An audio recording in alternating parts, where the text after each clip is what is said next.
যুদ্ধ বন্ধে ৫ শর্ত তেহরানের। হরমুজ প্রণালীতে জাহাজ চলাচল নিয়ে ইরানের নতুন বার্তা।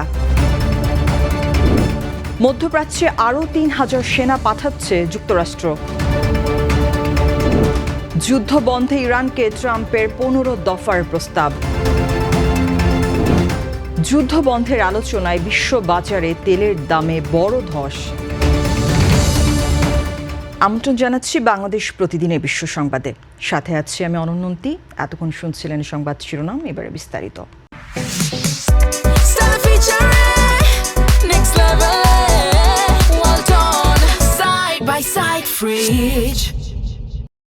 মঙ্গলবার সন্ধ্যায় তেল আবিবের নিকটবর্তী বেনি ব্র্যাক ও গিভত সমিল এলাকায় ইরানের ক্ষেপণাস্ত্র হামলায় অন্তত ১২ জন আহত হয়েছেন, যাদের মধ্যে ৬ জন শিশু। ইসরায়েলি জরুরি সেবা সংস্থা MDA জানিয়েছে আহতদের মধ্যে একজনের অবস্থা গুরুতর এবং হামলায় বেশ কিছু ভবন ও যানবাহন ক্ষতিগ্রস্ত হয়েছে। এদিকে ইরানের ইসলামিক বিপ্লবী গার্ড বাহিনী ইসরায়েল ও মধ্যপ্রাচ্যে থাকা মার্কিন সামরিক ঘাঁটিগুলোতে তাদের ৮০তম হামলার ঘোষণা দিয়েছে। এদিকে এই যুদ্ধ বন্ধে মার্কিন প্রেসিডেন্ট ডোনাল্ড ট্রাম্পকে ৫টি শর্ত দিয়েছে ইরান। শর্তগুলোর মধ্যে রয়েছে যুদ্ধ আর শুরু না হওয়ার নিশ্চয়তা, হরমুজ প্রণালীতে ইরানের কার্যত নিয়ন্ত্রণ এবং মধ্যপ্রাচ্য থেকে মার্কিন সামরিক ঘাঁটি প্রত্যাহার। এছাড়া ইরান যুদ্ধের ক্ষতিপূরণ এবং তাদের বিরুদ্ধে অপপ্রচার চালানো ব্যক্তিদের বিচারের আওতায় আনার দাবি জানিয়েছে। এর আগে ট্রাম্প জানিয়েছেন ওয়াশিংটন ইরানের সাথে আলোচনা করছে এবং ইরান বিষয়টিকে গুরুত্ব দিচ্ছে। এই উত্তেজনাপূর্ণ পরিস্থিতির মধ্যে পুরো মধ্য ইসরায়েল জুড়ে বর্তমানে বিমান হামলার সতর্কতার সংকেত জারি রয়েছে। আন্তর্জাতিক জ্বালানি বাণিজ্যে অত্যন্ত গুরুত্বপূর্ণ পথ হরমুজ প্রণালী দিয়ে অশত্রু ভাবাপন্ন বাণিজ্যিক জাহাজ চলাচলে বাধা না দেওয়ার ঘোষণা দিয়েছে ইরান। গতকাল মঙ্গলবার আন্তর্জাতিক সমুদ্র চলাচল সংস্থা IMO বরাবর পাঠানো এক চিঠিতে দেশটির পররাষ্ট্র মন্ত্রণালয় এই বার্তা দেয়। তবে যুক্তরাষ্ট্র, ইসরায়েল এবং চলমান যুদ্ধে তাদের সমর্থনকারী দেশগুলোকে শত্রু ভাবাপন্ন হিসেবে গণ্য করা হবে এবং তাদের জাহাজ এই সুবিধার আওতায় পড়বে না। ইরান জানিয়েছে তাদের উপর হামলা ঠেকাতে সতর্কতামূলক পদক্ষেপ হিসেবে এই প্রণালীতে নির্দিষ্ট বিধিনিষেধ আরোপ করা হয়েছে। এখন থেকে অনুমোদিত বাণিজ্যিক জাহাজগুলো সংশ্লিষ্ট ইরানি কর্তৃপক্ষের সাথে সমন্বয় করে এই রুট ব্যবহার করতে পারবে। উল্লেখ্য, বিশ্বের প্রায় ২০% তেল ও গ্যাস এই প্রণালী দিয়ে পরিবাহিত হয় বলে একে জ্বালানির বৈশ্বিক দরজা বলা হয়। গত ২৮ ফেব্রুয়ারি যুদ্ধ শুরুর পর থেকে এ পর্যন্ত ১ ডজনেরও বেশি তেলবাহী জাহাজে হামলার ঘটনা ঘটেছে।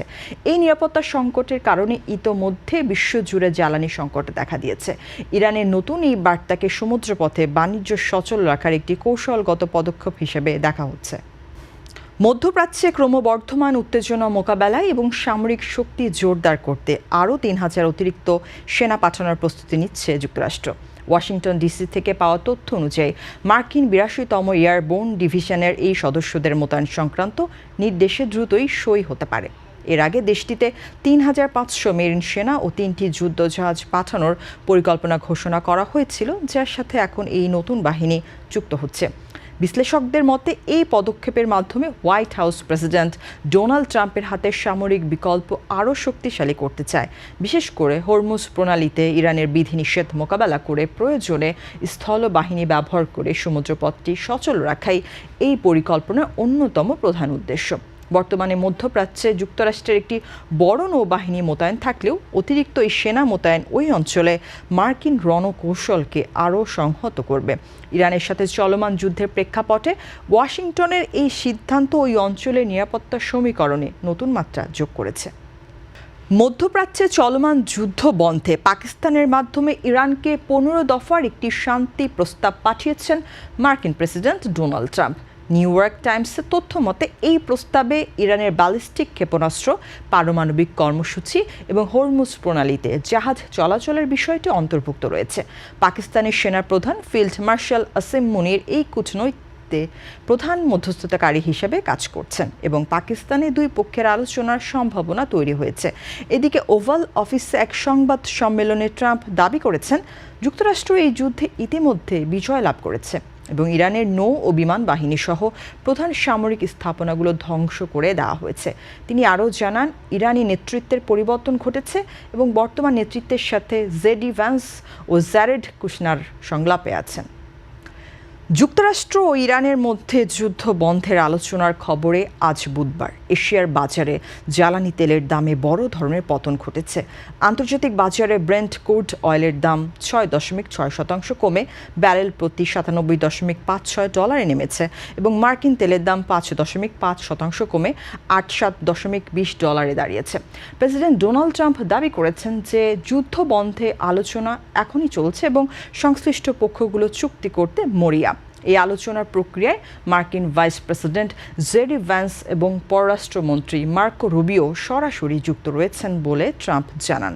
তবে তেহরানের কর্মকর্তারা ট্রাম্পের এই দাবিকে ভুয়া খবর বলে প্রত্যাখ্যান করেছেন এবং দুদেশের মধ্যে কোনো আনুষ্ঠানিক আলোচনার বিষয়টি অস্বীকার করেছেন।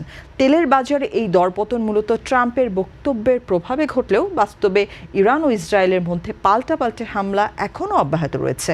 বাজার বিশ্লেষকদের মতে আলোচনার প্রকৃত অগ্রগতি নিশ্চিত না হওয়া পর্যন্ত তেলের দামের এই অস্থিরতা বজায় থাকতে পারে।